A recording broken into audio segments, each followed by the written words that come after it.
man that is joining us today. Well, the body of work speaks for itself. Amazing books, as you know, I've gone crazy over a few of them that we've brought here, including one of my favorites, What Sound is Morning. And every time I sit here before coming on live, I can hear the train in the distance, and also just different sounds that make up my morning here, and of course just getting ready to all the different clunking and clinking sounds that happen near me. So what sound is your morning there? And of course we have the man that created that for us, and has given us, that perspective, has tunneled through that for us to be thinking that. Thank you so much for joining us here on Storytime today, and I hope that you are well. Please drop us a message, let us know you're here, and excited to be here with you on this very special day, November 6th, Monday. Thank you so much for joining us on Storytime. Please join me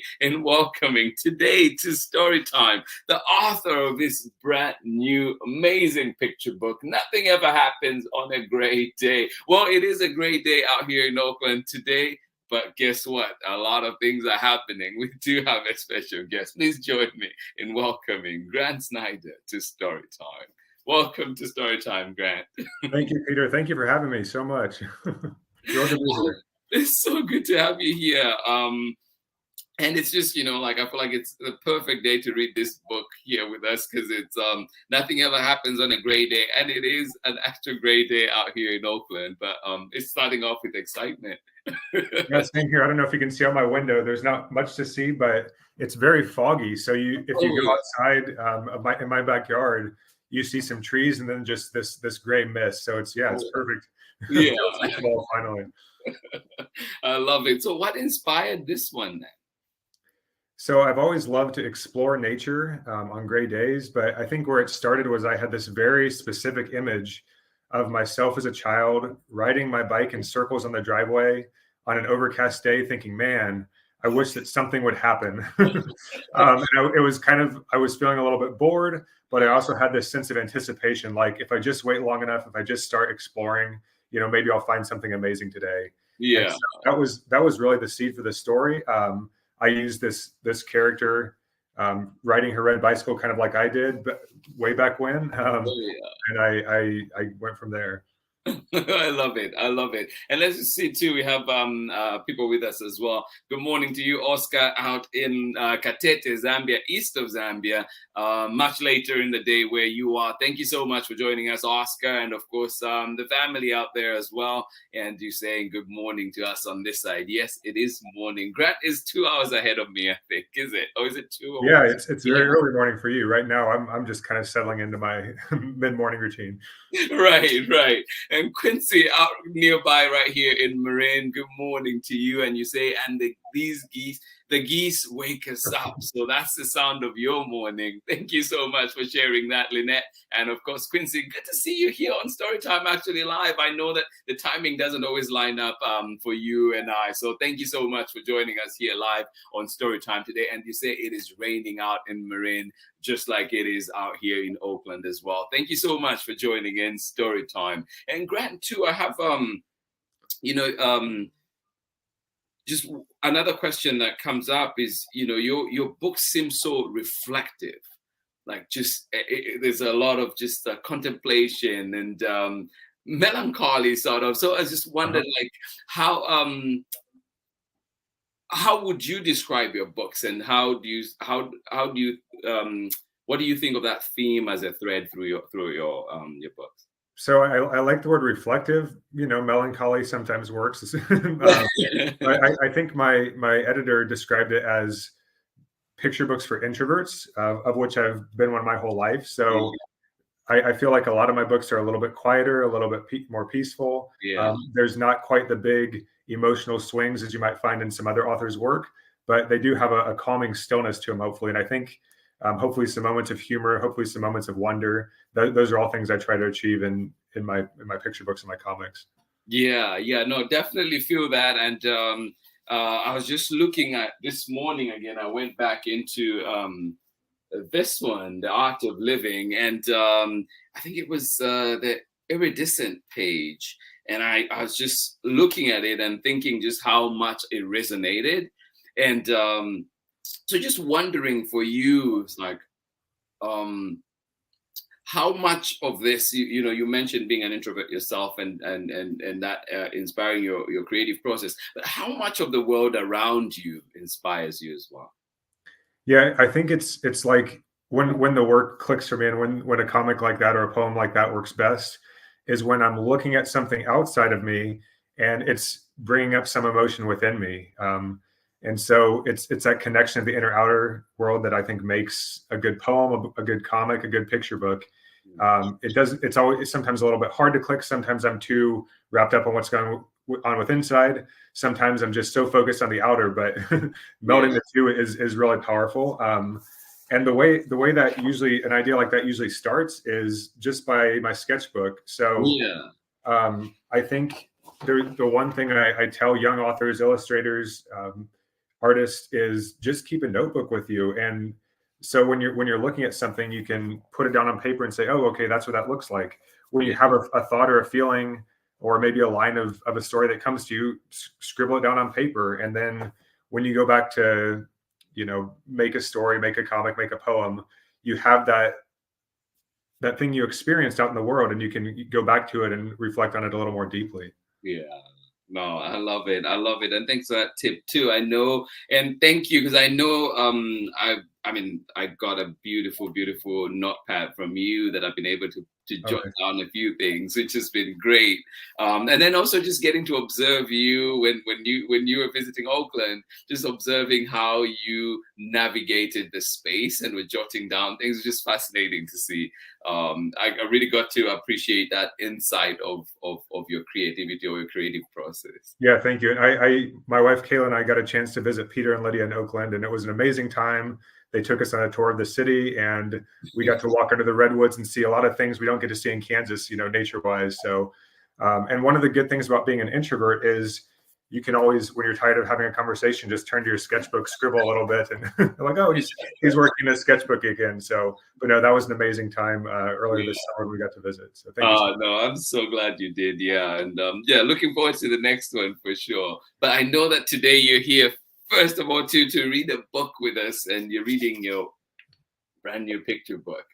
I'm excited for that one. So Grant will be reading this one to us. Nothing ever happens on a gray day. And I must say too, a big thank you to Chronicle Books of San Francisco for allowing us to read this book here on Storytime, and just helping create wonderful books like this one, and especially this one today. Thank you for being here. Pamela Courtney, and of course, Chad out in Natchitoches, Louisiana. Thank you so much for being here and say hello to the Storytime family. Thank you indeed. And you're saying it is cloudy where you are. Gray days are here today. I think, Grant, you came on a very, very special day, particular day for that, instead of a really groovy, sunshiny day. Well, let's see if we can get this gray day pumping. Let's go. All yours after. I'll be back after the reading. Okay, thank you, Mr. Limata. So my book is called Nothing Ever Happens on a Gray Day, published by Chronicle Books. And it starts, if you look inside the front cover of a book, you'll find what are called the end papers. And the end papers were inspired by walking in the forest, seeing these leaves, kind of gray and brown colored, crunching along. And here we have the title page. And so you can see this girl staring outside on her balcony on a gray day, wondering what's going to happen, and starting maybe feeling a little bit bored. And we'll see where that journey takes her. Nothing ever happens on a gray day. Low clouds scrape the treetops, small drops speckle the sidewalk, but even the rain is too bored to fall.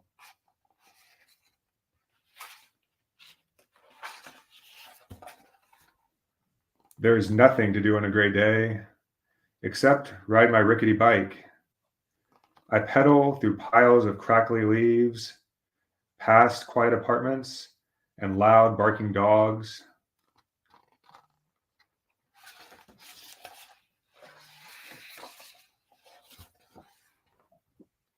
I ride past the empty swimming pool and the full bus lot. Without touching the brakes, I fly down the biggest hill in town. I don't slow down.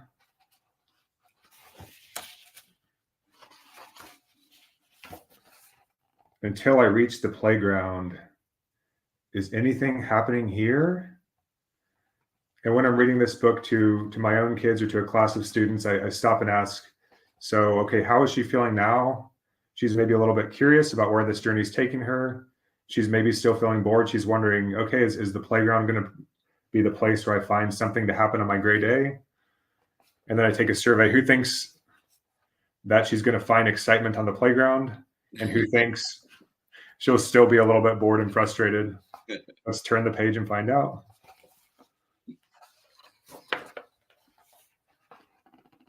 Hello, lonely seesaws. Hello, sad merry-go-round. Nothing much is happening.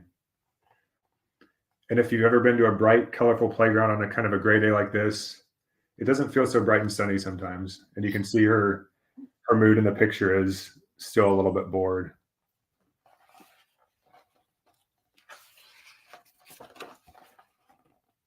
Everything is gray today. Maybe I should head back home. Then beyond the fence, I discover. You look back beyond the fence, beyond the playground.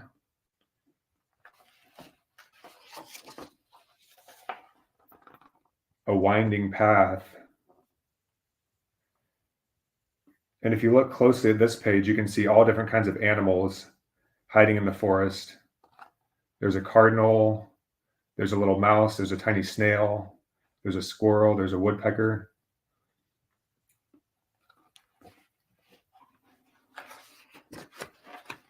Now she's walking through the woods. Leaves crunch under my feet. Ivy climbs up gnarled trees.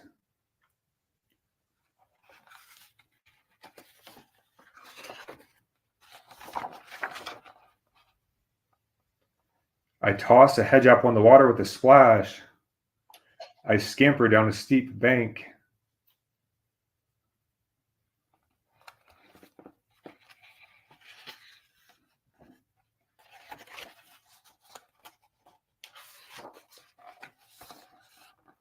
Until I reach the creek.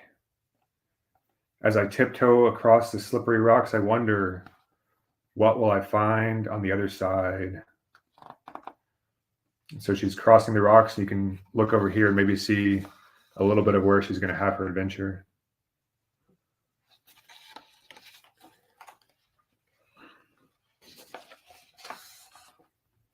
A forgotten castle? A secret hideout?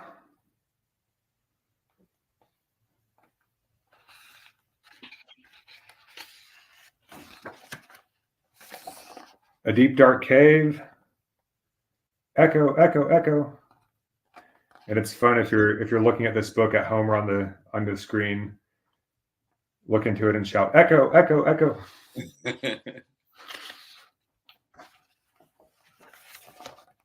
My mind feels quiet as I listen to the trickling water and whispering leaves, and I wait. And you can see something approaching from the top corner.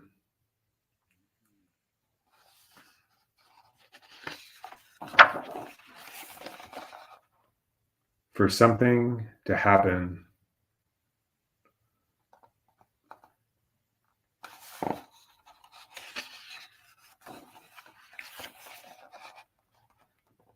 I watch and wonder until the moment passes.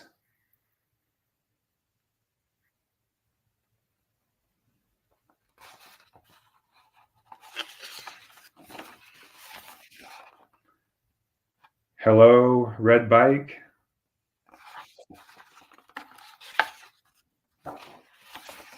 Hello, yellow leaf.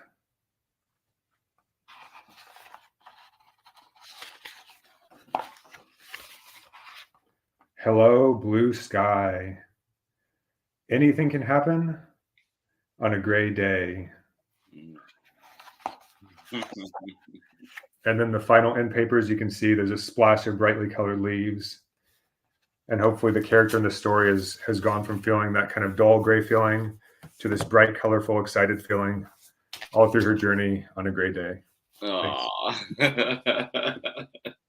That is so beautiful. Thank you for reading to us, Grant, and just sharing that wonderful book. And as you're going, as I was, like as you were reading through, your language is so colorful as well, and so just wondered like what inspires your language, or what like how do you go about deciding what words to use and approach things like that? Yeah, I think one of the fun things about making a picture book is you can't put very many words into it. So you have to choose the right ones, the ones that are going to be the most powerful on a page that only has maybe a sentence or two. So a word like rickety, a rickety bike, you can, when I hear that word, you're thinking a little bit about how that bike sounds. Maybe that's a bike that was found at a garage sale, or one that was passed down from another sibling. That's kind of clanking along and maybe feeling a little wobbly as you're riding down the sidewalk. So that word is evoking some senses. Crackly leaves. If you walk down a street and fall, or ride your bike down a street and fall, the leaves are going to crackle underfoot. And that's bringing to mind like the sound they make, but maybe also how they look. Maybe they've fallen and have kind of dried out and are giving you some sense of fall as you're walking down the sidewalk. So just finding those poetic words that maybe evoke like a sense, sound, sight, taste, or smell. Those are really fun to find. No. What's your favorite one? Because I know too that you've given us this one, My Words, and that one also I thought it was really cool, just exploring the different words that you were going through. So I just wondered to you, like, do you have a favorite word that describes a mood or describes something? A favorite word. Let's see. There's so many to choose from. Let me just try to find one favorite one from this book. Because I don't know that I could feel that I could find one specifically. No. Good morning, Soraya. How are you doing?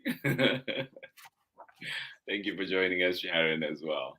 And that's just a reminder too, while Grant is finding that word, that everybody is joining in, that today we are joined by author, illustrator extraordinaire, Grant SNIDER with us here, and you can see many amazing books, some that we read here on Storytime, including today's Nothing Ever Happens on a Gray Day, or Does It? And then of course we've read What Sound is Morning, What Color is Night, and the one too written with Teresa Trinder, There Is a Rainbow, a favorite here at Storytime. We've brought it many times. So please do find these books at your local bookstore, find them at your local library, and of course, wherever else that you find books. Thank you so much for making the time to be here with us on Storytime. Thank you indeed for joining us today. Good morning to you, Pamela Courtney. You say, we love these illustrations so much. Thank you.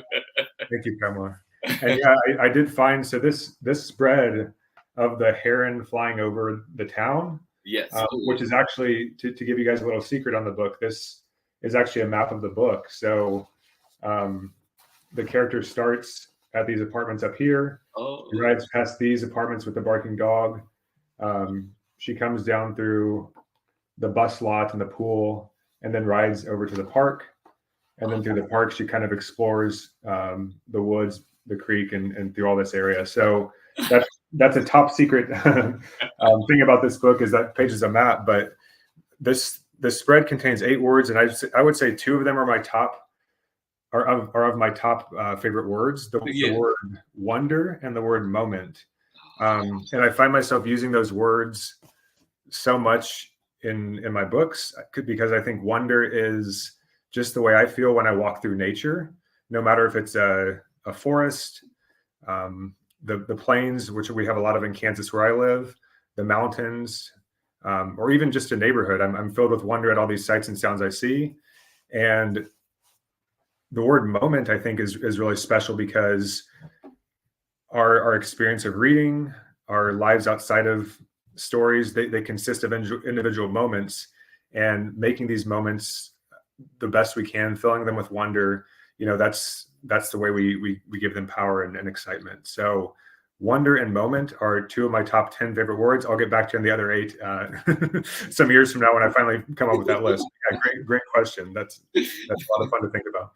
No, that is wonder is a good one, and just relating that too with I know that with the common coming of the Common Core and teaching, a lot of it has also been pushing to try and bring this word wonder into the classroom so kids can can can engage more with the learning, can participate more, can bring their own understanding of the word, and not just it being you know teacher down to the students. It's like, no, how can we have conversations? How can we have spaces, equal spaces for sharing? And so it's really been interesting, like being in the classroom and seeing, especially one activity that I like is called the notice and wonder, and it's pretty much you're noticing what's around, and then what also do you wonder about that thing. And so it's been interesting to really see children's perspectives on things, and it's like, oh. And even when I've done several exercises with different groups, every time there's a new perspective that comes up that I had not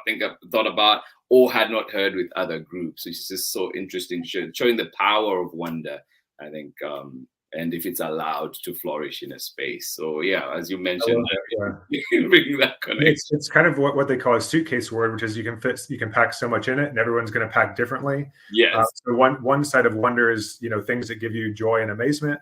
Another side of wonder is things that make you curious, things that you can't understand, things that make you ask questions. Yeah. And so I think everyone will have a different experience of what gives them wonder, and where they take it, whether they use that to create a picture, whether they use that to write a story, whether they use that to ask a question in like a scientific way. There's so many directions wonder can take us. And like just mentioning too, I know that you mentioned the world around you, like filling you with wonder, and also like getting inspiration from that to create your books. But were there other authors or creators out there that have inspired you to this point? And maybe I'll start with that one. Were there any other authors that have inspired you or creators out there? Oh, absolutely. And how much time do you have now? Just thinking of ones who authors and illustrators who directly inspired this book. There's an author illustrator named Beatrice Alamagna. I'm apologize if I'm not pronouncing her name properly, but I believe she's works in Italy, and she does amazing books that are all, I think, very freshly drawn. They're drawn in beautiful watercolors and collage and pencils, but they look like either a child drew them or the best artist in the world drew them. Somewhere in between that. Yeah. They have a very childlike feeling in the illustrations and also in the writing. And so you really feel transported into the character's journey. And she has a book called, which is actually very, very similar and inspired this one, called On a Magical Do Nothing Day. And that was one of the books I read, and I was like, oh, I love this. I want to do something similar. And obviously my story is different in a lot of ways. Yeah. But, oh man, I read her work and I'm just like, I love it so much. Yeah. The other person who I think I always come back to, as in both my picture books and my cartooning work, is the poet and cartoonist and author and illustrator Shel Silverstein. The thing I've been thinking a lot about this month is what is my poetry comics, because I've declared November Poetry Comics Month. And so reading Shel Silverstein's poems, looking at his drawings, and figure out how I can do my own version of that in comic form has been a really fun challenge for me. And if you go on my social media all throughout November, you'll see a bunch of poetry comics inspired in part by Shel Silverstein. Yeah. And I know that you do. I mean, I've seen some of your comics where they can read top down, up, like down, up, sideways. And how fun are those to create, or how difficult are they to create? So I think that they're always fun and a little bit difficult, but having those different visual schemes like gives me a way as an artist to think about how can I tell the story differently or make the page look differently. I'm kind of steering the conversation in this direction, because in the mail like 2 days ago I got this book. And so you guys are the first person outside of my own family I've shown a picture of this to. So wow. That's why I tried to take the conversation this direction, because I saw that package in the mail, I opened it, and I was just like jumping for joy. So yeah. And I had my kids read it and got their reviews and stuff. But yeah, one page that I think fits what you're talking about is Let me see if I can find it. Yeah, and Lynette too mentions that loves Charles Silverstein's books as well. Yeah, this one, so you can see how I kind of used the circle pages and use kind of the different shapes of the page to help tell the story. Yeah, and you can do that a little bit in picture books, but it's fun in comics because you can do it all in a single image on a single page. Yeah. No, that's and he lived in Sausalito too, right there in Wow. Yeah. That's awesome. So next time you're here, Grant, we have to visit, maybe visit whether it's the Lynette. Is there any monument or anything that we could visit and just admire? But yeah, thanks for sharing that. But we need to make a museum of his work there. Let's do it.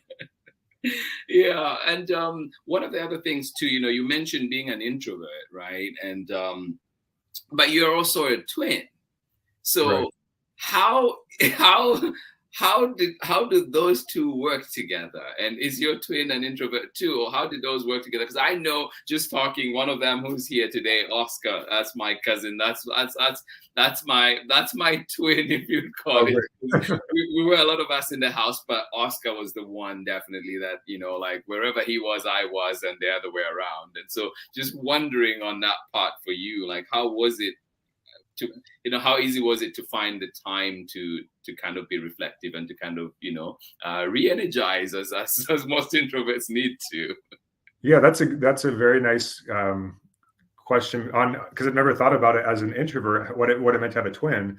So I think in conversation, like at school, at a party, because we went to college together, in different social situations, I was able to step back in the background a little bit because they see us as a unit. So if my twin Gavin if someone's asking me and my twin Gavin a question, well, Gavin's a little bit more outgoing than I am. I think he's still kind of on the introvert spectrum, I would say, but he might take the answer before I did, and I could chime in with a witty comment if I wanted to, but it definitely let me sink to the background a little bit, which I enjoy.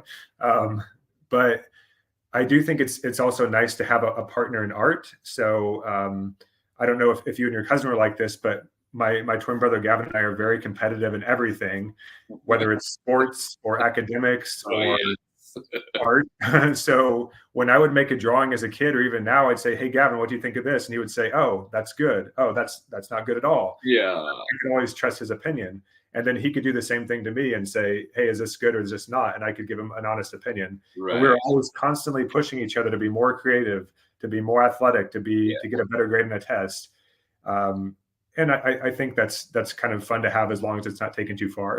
Yeah, to help me develop, because there was always somebody I feel like I could show my work to and could give me an honest opinion. Is this good? Could this use some work? What do you like about it? What could be done differently? And I think that's really powerful as a creative person, to have somebody in your life who can be an honest, supportive critic of your work. Yeah. No, I totally hear you on that. And too, one of the times, and Oscar would tell you about it too, we went to the same college, and at one point, before not, this time I was in the accounting school, he was in the education school, and with another cousin who was in the library schools unit. And so it was a bunch of us at the school, all cousins, and we played soccer, what we call interdepartment. And so we're basically playing against each other's teams. That's awesome. And I remember somebody asking one time, I was like, "Wait, I thought you two were cousins." Like, yeah, because of just how hard we were going at each other. Right. You can throw a few more elbows when it's somebody you grew up with, right? It's like extra elbows. I appreciate that. I probably shouldn't say this on Storytime with Mr. Limata, but my brother and I got in a fist fight in high school basketball practice. Yeah. I would never do that with anybody else. I'm a very, in general, hopefully a kind person, but not when it comes to my twin brother. And after saying that, I should shout out to my brother, Gavin SNIDER. You can follow him on Instagram at Gavin D Draw. He does amazing watercolor pictures of streetscapes in New York City where he lives. And he does commissions of, portraits and buildings for weddings or for people moving into a house. So yeah, he does some amazing artwork too. Yeah. Oh, thank you. Thank you for sharing that. I'll definitely be following. But yeah, thanks for sharing that. No, I feel like it is those relationships that shape us, right? And and one of the things was too, like even when we argued on our own within our bubble, nobody else was allowed to to do anything to any of us. Then you'd see the whole the whole group come through together. But And yeah, 5 minutes later, you're best friends again, right? yes, exactly. So there's a question here from Chad and Pamela, and they say, "Is your twin also interested in writing and illustrating?"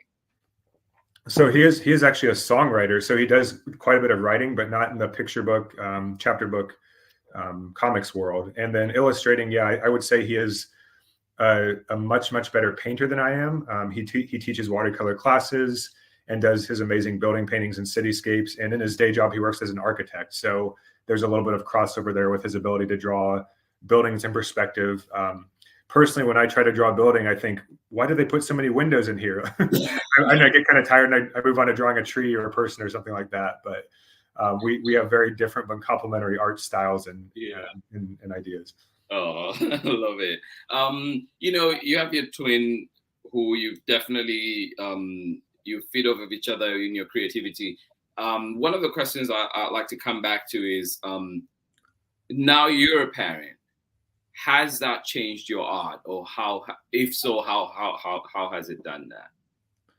Well, I think one thing about having young kids is they say a lot of hilarious, wonderful things that help inspire, all kinds of stories. So my daughter Anna, who's now 11, but when she was finding language and figuring out how to use words and how to make sentences and eventually how to write her own words, my wife Kayla kept like a family blog of these hilarious things she would say and do, and I would jot things in my notebook. And I basically borrowed a lot of those things for my book, My Words, which I can see right above your shoulder there. So It's a great book. Much of that is very true to life from Anna.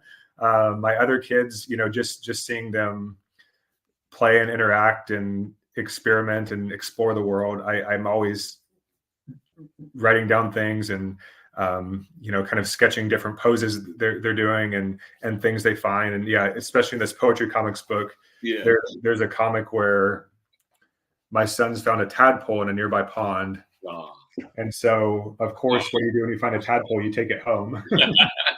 And I thought, I was sure as a dad, this tadpole is going to be gone or eaten by a bird or something the next day. But no, it grew in a tank that they kept in our backyard, and they fed it and eventually raised it to be a very small frog, and then we released it back into a creek near our house. So just taking these very specific moments and sharing them, and then I can kind of borrow them for my own books and stories, and hopefully a way that they can relate to and are excited about. So my son Trent was reading this book, and I have a son Logan who's a couple years younger than him, and he said, "Dad, is that me or Logan in the book?" And I was like, "Oh, well, it's both of you." I combined you guys into one character and took some of your experiences, and it's also a little bit of me as well as the author and former child. So it's so much fun. I love that. Yeah, it's such a great question too. Yeah, they can also be very harsh critics. So as anyone who's taught or read to young kids knows. So I'd given Trent a copy of one of my other books for the first time, and he read it, and he looked at me very seriously after finishing it, and he said, "Dad, when are you going to do something funny?" And I said, "Yeah, someday, Trent." Yeah, no, I love that. And talking of, like critics and people that, like shape our work or, like giving advice. I know that Kayla contributes significantly to, like to your work. So how does she do that? And how is that for you? It's very nice, once again, to have like a very honest perspective. So I talked about Gavin, who's a person who is different from me in a lot of ways, but we have the same genetics and the same brain in many other ways. So if I write something or draw something and Gavin likes it, I know, okay, somebody who's similar to me is going to like it. Now, if I show it to Kayla, who is vastly different, more extroverted, just has different interests and experiences. And if I show something I made to her and she likes it, I think, okay, well, this maybe would appeal to somebody outside of my twin circle, and somebody with a a different outlook on life. And Yeah. so I know I'm onto something if I show a new story idea to Gavin and Kayla, and they both like it. So if one likes it, one doesn't, I know, hey, this may have narrower appeal, or I need to work on it. If they both don't like it, I maybe scrap it and throw it in the trash can. But if they're excited about it, I think, hey, maybe this has some potential. Yeah. And one of the things, well, also, since Pamela Courtney is here with us as well, I just wanted to share too that Grant Snider's editor at Chronicle Books is the amazing Ariel Richardson, and that one is a mutual friend with Pamela Courtney as well. We both love Ariel so much, and so. She's amazing. Yep, she's fantastic to work with. Yeah, so yeah, big shout out to you, Ariel, and just amazing. And the amount of times I've reached out and just been like, can you help me with this? I need this. And she's like, yes, right away, or something. It's just, I really appreciate that. One of the things though that you mentioned, yes, Pamela Courtney, we do. One of the things that you mentioned in the art of living is the attention manifesto. So I like this, and I just wonder, like, with because you're introverted, and one would think it's easy for you to attend, that you may not this work, and do you have to be deliberate in attending to things? Yes, because like all people, I carry this thing in my pocket. So yeah, I've never thought of attention as being an introvert versus an extrovert. Maybe it's a little easier for me to be outside of a conversation or at a social event and be scribbling in my sketchbook. But I do find it very, very difficult to pay attention. So that was written kind of as a reminder to myself. Here's what can happen when you aren't checking the notifications on your phone, when you're not wondering what the score of the game is, when you're actually involved with the world around you, maybe with the sketchbook as a buffer in between you, but how much deeper and richer an experience it can be when you try to minimize some of those distractions and pay attention. So, and I don't have it memorized, but there are some good points in there. One is I will leave my phone behind. One is I'll experience the world with my body and mind. So going out and running is a really fun thing for me to do. It's a time when I'm out in nature. I'm alone in my thoughts, but I'm also engaging with physical reality, running up a hill, running through a forest, stopping to make sure a car goes past, and just kind of paying attention to everything around me. And amazing that when I'm out running is when some of my best ideas for a comic strip or for a poem come to me. I'm fully in the moment. I love it. Honestly, like, it was one of those things that and I haven't told anybody this yet. I think everybody today, but it is actually my birthday today. Happy birthday, Peter. So this book in particular, I think I've been reflecting a lot as this birthday has been coming up, and finally, is here. And what a great way to start it this morning. I deliberately did not tell you even when we were communicating. I'm sorry I suggested this date to do it. No, this was perfect. I was like, yes, this is a great way to start it.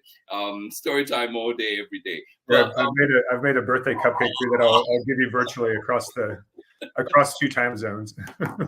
Thank you so much. Yeah, so this just makes me think a lot too, in like, wait, how have I been going through life, and am I taking that moment to pay attention to what's in front of me? Because that's one of the things that you mentioned in here. Like, I will pay attention to what's in front of me, what's around me. And seriously, the number of times you mentioned the phone, the number of times, the time when I don't feel like I need to look at the phone is actually to avoid when my soccer teams have been playing, and I'm trying to avoid seeing the score.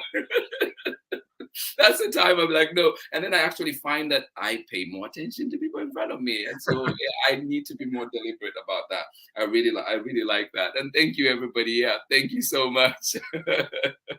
Thank you, Amanda. Thank you, everybody. Yes. I've been reflecting a lot these past few days as I've been approaching this birthday. But so Grant, one of the things that you mentioned in here, apart from thing, is the states of mind.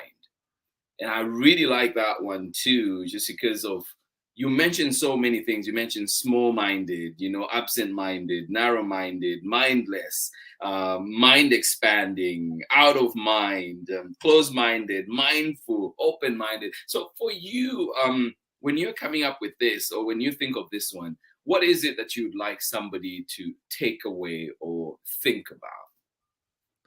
Yeah, so the broad topic of that book is mindfulness. So I think I had that on my mind as I was making it. But um, just putting myself back, and when I was making that comic, I think I was feeling like throughout the course of a day, I have so many different states I'm in that sometimes, from 7 a.m. to 7 p.m., I've been 9 different people over the course of the day. but yet they're all parts of my mental state and my Yeah. state of mind. So, and some of those are very positive states, mind expanding when you're filled with that wonder, which we were discussing previously, mindful when I'm, taking in how I'm feeling and thinking and what's inside of me. Some of them are also negative. So Right. closed-minded, when I'm so wrapped up in my day, I may be ignoring the person walking behind me who needs the door held open for them because they're carrying a big stack of groceries or something. Different times like that. So I think I was just kind of channeling through all those mental states and seeing how I could represent them in a picture that hopefully gave people a bit of relatability, maybe some joy, maybe some commiseration at the same time. Yeah. No, I love it. I mean, and I just like right now as you're talking, but I'm thinking of the two different kind of like Jay-Z's Empire State of Mind, or I think I want to say Don Williams, this old country, right? I like Don John Williams with Williams. yes, Alonso State of Mind, yes. Right. But just thinking about those as well. But yeah, great soundtracks, I think, both to this to this page. I love that. I'd like to see them both on the same concert together. I think John Williams is no longer with us, but yeah. Oh, yeah. No, I was so lucky I got to see him once. Oh, wow. Yeah, just fantastic. That's my mom's influence. Country music is my mom's influence. Every morning I walk up to country music playing. Whether you wanted to or not, right? Yeah, I couldn't run away from it. So like, the number of times I woke up to Jolene was like, oh, okay. And I think Coward of the County too, Kenny Rogers was one of the ones. Great. Oh yeah. Regular. And I remember the first time I heard it, I was like, oh, what's that song? And then I didn't know the title. I just heard it. I was because I kept drifting in and out of sleep. And I knew this song was on the radio. And then I think months went by and I was just like, no. Like I kept humming it. It just stuck with you, right? It was. And I think I didn't get to know the title until maybe a year later. A year later is when again it played on the radio. I was like, that's the song, man. So waited for the DJ, that time, waited for the DJ to say the name, to say the title. Oh, that's awesome. I love that. Yeah. And I know this is story time, not country music with Mr. Limata, but I'll share my country story. So I grew up, my parents played the Beatles a lot, so I think I had 1960s rock and pop music ingrained in my psyche.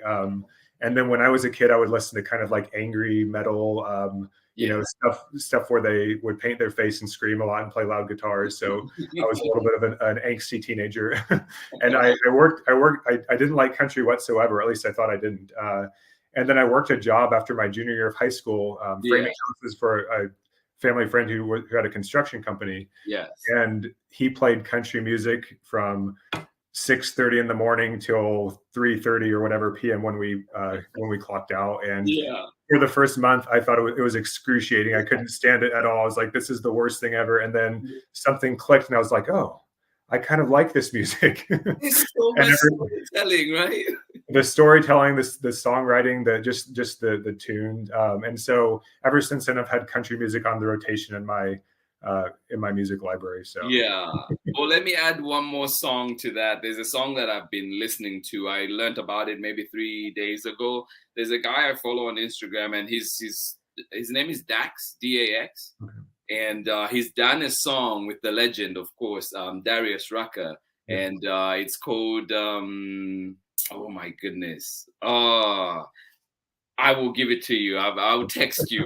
I'm blanking out right now, but it is such a good song. I've been listening to it a lot of these last 3 days. It's been on rotation. Yeah. Yesterday I got stuck in traffic going to a soccer game, and I just sat there, and this song was just on.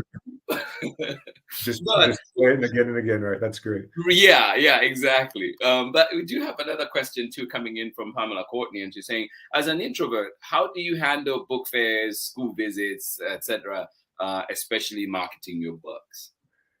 I'll give kind of an ideal answer. I wish I could pay my brother to pose as me and go do these things. No, just kidding.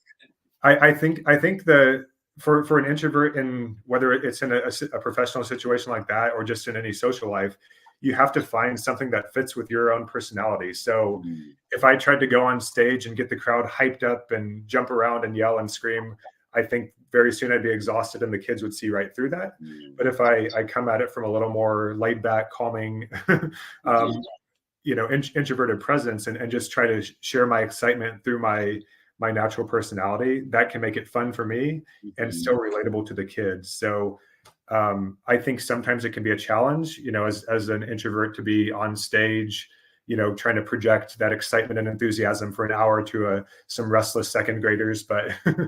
um, when I'm focusing more on just being myself, and channeling my own excitement through my slightly more laid back personality, then it becomes fun for me.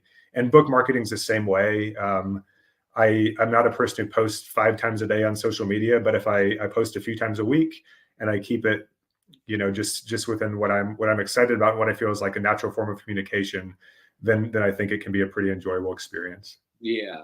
Oh, love that. Thank you, Pamela Courtney, for that brilliant question.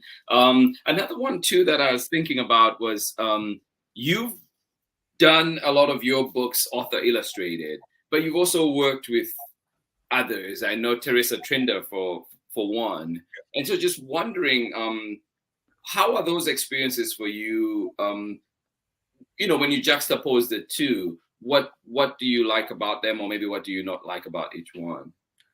Yeah, so I consider myself an author illustrator first, in the sense that that's what I did with my own cartoons and comics for a decade before I got into the picture book world. Mm-hmm. So when I have a beautiful text like Teresa Trinder's for There's a Rainbow, or another one of my co authors, Travis Yonker, for his book called Blue Floats Away, Yes. I feel a lot more pressure because here's somebody who's poured out their energy and their life experience to create a beautiful story and beautiful words, and now I need to make sure my pictures live up to that vision. And so I'm very proud of those books. I'm very proud of how they pair with the author's text, but I feel immensely more pressure in doing that. Mhm. But still, it's a very fun diversion, to do that too. Now, Yeah. when I'm making my own work, I sometimes am a little bit of two minds about it. Some days the words are going great, some days they're not. Some days the pictures are going great, sometimes they're not. So I get to yell at myself, both as an author and an illustrator, hey, make sure this is working. But it's a different kind of pressure, because I know it all eventually comes back to me. Yeah. Eventually I'd love to take it in a little bit different direction too, and write a story that somebody else illustrates. So Mhm. I've had a few story ideas that I think would pair well with the work of some other great illustrators, and I'm curious to see how that Yeah. comes to play. Yeah. Would you want to name some of those, like who you would like to illustrate your work? If they're listening right now, no. I have a friend named Daniel Miares who does. He lives in Kansas as well and does some great Yes. work. And I think it would also be fun. So Travis Yonker, um, who wrote the book that I illustrated, he also is an illustrator, Okay. and this came out with his own author illustrator picture book he did entirely on his own. So I think it would be fun to flip that switch and say, okay, I'm going to write the book now. Travis, you can illustrate it. And And illustrate I it. don't know that that's ever been done before. So Yeah, no, that's an interesting one. I've Yeah. yet to send him an email posing that challenge. So we'll see how that goes. I love it. Do you have any insight into why he may have chosen for you to illustrate the previous book? When Oh yeah, so that one worked a little bit differently. So if you know much about the kids publishing world, it kind of works a little bit weird in the sense that for the majority of books, the author and illustrator never meet or Mhm. collaborate. They never even exchange messages until the book is either all the way done or completely or almost completely done. In that case, it was the opposite. Travis and I had followed each other's work for a long time. Yeah. We met at a couple conferences and communicated over email and social media. And Travis said, "Hey, I like this comic you drew. Would you like to take that style and put it with the story I wrote?" And I said, "That sounds difficult." And then I said, "Yes, let's do it. It sounds amazing." And it worked out through our mutual publisher at Abrams Books. So, but it doesn't always work that way. Usually you're in two separate closed silos that don't connect. So that don't connect. Yeah. Oh, well. Grant, I mean, as you know, I could talk to you forever. So I want to talk with you, Peter. Yeah. It's so enjoyable. Just learning so much from you too. And Pamela Courtney, what must the manuscript have for you to say yes to being the illustrator? That's an interesting question, because I've only had a few manuscripts come across my desk that saying, "Hey, will you illustrate this?" So I think, I think everyone would be quite different. I think it would have something that fills me with a sense of wonder, that inspires me to just right away start imagining a character, the world of the book, the story they might encounter. And that gets me over that initial, I would say maybe fear as an illustrator of how am I gonna live up to this author's vision and voice and make this something even better than their words alone. So yeah, just a feeling of inspiration and almost a strike of lightning, I think, would be the ideal feeling for seeing a manuscript. Yeah. Oh, wow. Yeah, no, that's brilliant. Thank you. And also just, just because of time, honestly, there's so much that I still want to cover. We have to have you back here soon. Just what is, there's young people who are listening, who you're inspiring, and other creators out there too being inspired, I'm sure, by your work. I'm inspired by your work. So just wondering, what are some words of wisdom that you have for people out there, in addition to the many words of wisdom that you have in your book? I'll just reiterate this: the sketchbook, the notebook. Whether you're a doodler, whether you're a writer, just having that place to put your stray ideas. I'm guilty of being somebody who has an amazing idea. Maybe I'm lying in bed trying to fall asleep, and I get the zing of inspiration. Well, I'll remember that tomorrow morning, and I never do. So carry that notebook in your pocket. Bring it to your friends' birthday parties. Happy birthday, Peter! Again. Yeah. Thank you.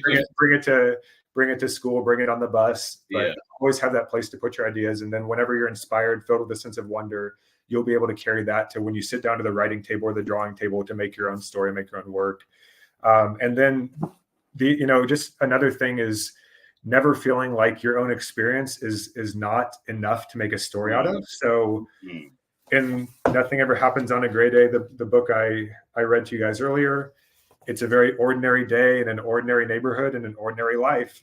But yet there's moments of amazement, excitement. There's visual inspiration there. There's something to make a story. So taking those little bits of your life and feeling like they're powerful enough to make something great, I think is just a really big takeaway I'd like to leave with you today.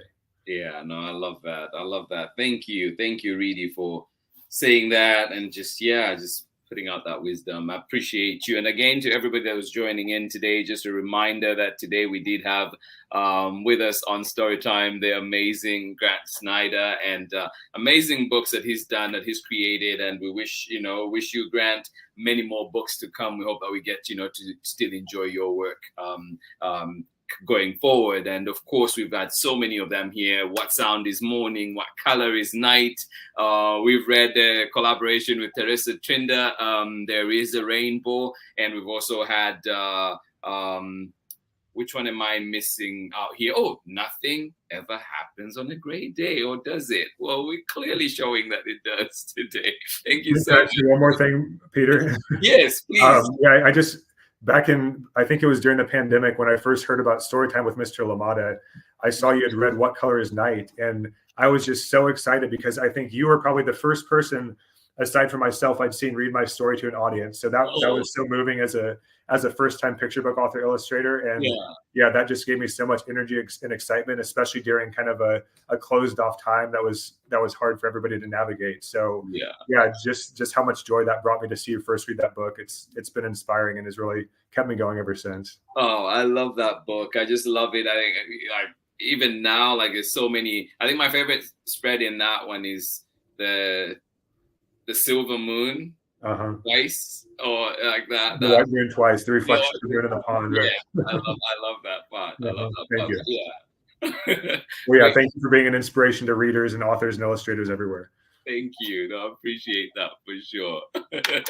And then too, just a reminder too that this week's Storytime is looking at we're bringing in amazing books. Of course, we've had Grant Snider here with us today, and we looked at Nothing Happens on a Great Day. Tomorrow we'll have How Does our Food Grow? So yes, something to think about, and we'll be looking at that tomorrow. And then of course we do have Can I Sit With You will be coming from Sarah Jacoby. You know, that's another favorite here on Storytime. Evelyn Del Rey is Moving Away is another one that we'll bring. And brand new to Storytime, Great White Shark. Yes, that one of the most misunderstood animals in the world. We will be covering that on Friday. So please do join us and find out what that story is all about. And then tomorrow, we're out and about with my good friend Nadia Solomon. We will be out at Walnut Creek right here in the Bay. We will be at Barnes & Noble admiring all the new releases, brand new books that will be there. And we'll just be going around and going crazy about books. So if you're nearby, come and join us in Walnut Creek at Barnes & Noble tomorrow at 11. And of course, if you're not, we will be streaming it on the socials. So be sure to catch us then as well. But today it's been about this book, and of course the gentleman that joined us today, Grant Snider. Nothing Ever Happens on a Great Day. And this amazing book is out. Find it at your local library. Ask for it. Libraries are there. They're really your resources. And of course, use your local bookstores. Support the small bookstores as well, the indie bookstores. Grant, what's your indie bookstore in your area? The Watermark Books and Cafe in Wichita, Kansas. They've been a great support of local authors and have some great author events. So if you guys are ever in town, stop by there. Say hi to Sarah and the rest of the people at Watermark. They're amazing. Oh, love it. Love it. Thank you so much. Just say it one more time. Watermark? Watermark Books and Cafe. Yep.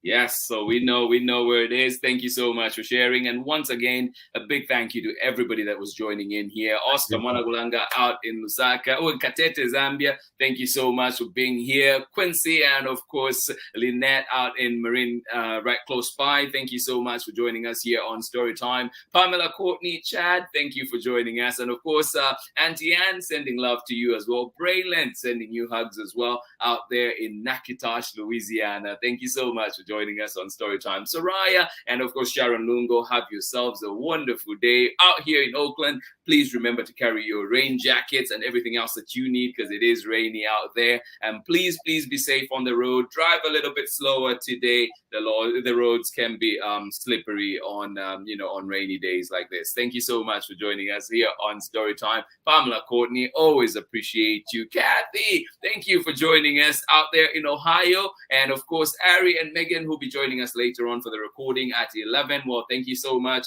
Ari and Megan out in Kentucky, sending you lots of hugs and hopefully see you back live tomorrow when we're back at 6 a.m. So tomorrow Storytime reverts back to 6 a.m. Pacific time, our time. So as you know, when we have guests, we usually move it to 7 a.m. So thank you so much for joining us here on Storytime. Nchimunyangandu all the way out in Zambia, Lusaka, Zambia. Thank you so much for joining us here on Storytime. I hope that you enjoyed the story that we had. Thank you for being here. And I hope that you have a lovely, lovely day out there. Thank you, everybody, for all the birthday wishes. Thank you so much for joining in Storytime. This has been Storytime on this lovely, lovely Monday morning. This has been Storytime on my birthday with a special guest, Grant Snider. Wouldn't have it any other way. And of course, as Ari puts it, the morning ingredients are complete. We have everybody here. You all here make it a special place. You make this space a wonderful space. Thank you for being accepting. Thank you for pushing and critiquing and challenging everything that we do to make sure that we are in this space that welcomes everybody and that indeed challenges us to think critically about our world and what's happening and how we contribute to that. Thank you so much for being here. I will see you again tomorrow for more story time. Grant, I'll catch you on the back of the studio. Thank you. Please do not go away. Thank you, everybody, for joining in. That was our wonderful guest, Grant Snyder. This has been Storytime for today. I'll see you again tomorrow for more Storytime. Much love from me. This has been Storytime today.